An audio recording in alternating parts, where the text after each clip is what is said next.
this video, let us study about the super mesh analysis. This is one of the special cases of mesh analysis.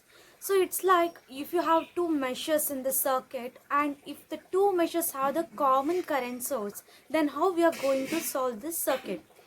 So if you have a voltage source and a resistor here, okay, there is a resistor here also. And if you have a current source, okay, so this will be one mesh and this will be second mesh. So in this case, the current source is in one mesh. It's not common between two meshes. Okay, that time if this is I2 and this is something like 5 amperes, we can consider I2 is equal to minus 5 amperes because both are in opposite directions. So I2 will be equal to minus 5 amperes. Now if it is 50 volts, 1 ohm, 2 ohm, 3 ohm, then what I will do, I will apply the mesh analysis. Okay, I will go for the KVL here. See here 50, then we have minus I1, okay, minus I1, then we have minus 2I1 plus 2I2, that is equal to 0. In this case I will substitute I2 is minus 5, so it will be minus 10. So 40 minus 3I1 is equal to 0. That means I1 is equal to 40 by 3. So we can find it directly. Okay, so there is no difficulty in finding the current, mesh currents here.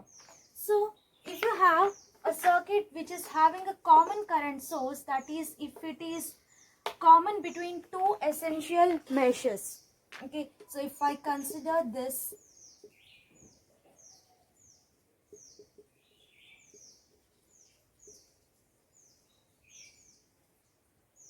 then we will have another resistor. Okay, so we'll take the values here, like this is 20 volts, 6 ohm, this is 10 ohm, 2 ohm, 6 ampere and 4 ohm. Okay, so in this case you can see this current source 6 ampere, it is common between these two meshes. If I consider these two meshes with mesh currents I1, I2, so let me mark the nodes here, A, B, C, D, E and F. These are the nodes. And we can see these are the two meshes. But remember one thing, the KVL, it cannot be defined through the current source because we will not know the voltage across the current source. In such cases, we will go for the super mesh. Super mesh means now what we will do, any current source and the elements which are in series with that current source, they will be neglected now. Okay. So here what happens, this is a super mesh which is created. Now if I neglect these two, I will be left with 20 volt, 6 ohm, 10 ohm, 4 ohm, right? I will be left with this. That is called as the super mesh. Okay. But remember one thing, you have to take the effect of this current. You cannot simply leave as it is. So we have to take the effect of 6 amperes. So here you can say I1 is in this direction, I2 is in this direction. That means you know when two sources like, okay, are in opposite direction, your equivalent source will be the, okay, if it is I1, if this is I2, equivalent source will have the value that is the difference between two current sources.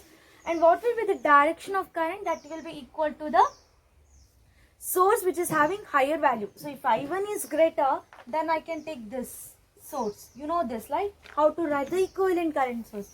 So if 6 ampere is in this direction, that means I2 will be greater than I1. Okay. So what I will do, I can write I2 minus I1, that is equal to 6 amperes. So this is the first equation for the current. So we will consider the super mesh now. We are neglecting the current source and the element which is in series with it. So now we are left with the super mesh. This is the super mesh. And this is 20 volts. This is 6 ohms, 10 ohms, 4 ohms. You know the voltage drop across this. Since the current I1 is flowing like this, it is plus minus. I2 is flowing this way.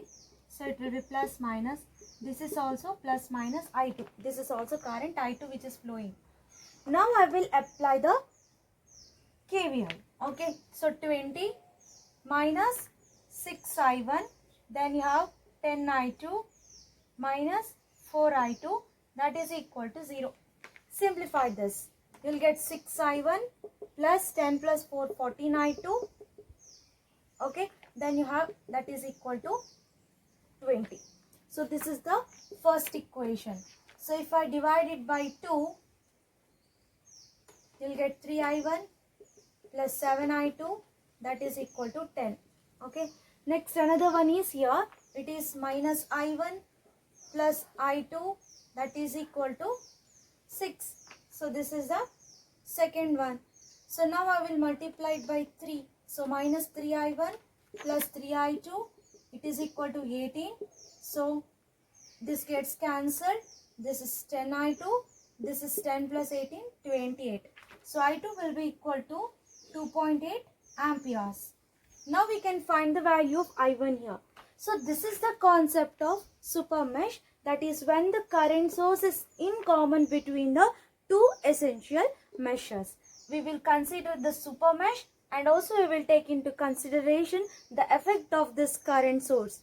Or else we can also see like applying the, it is like this, if it is like this, applying the KCL at this particular node. Okay, so that is I1 plus 6, that is equal to I2.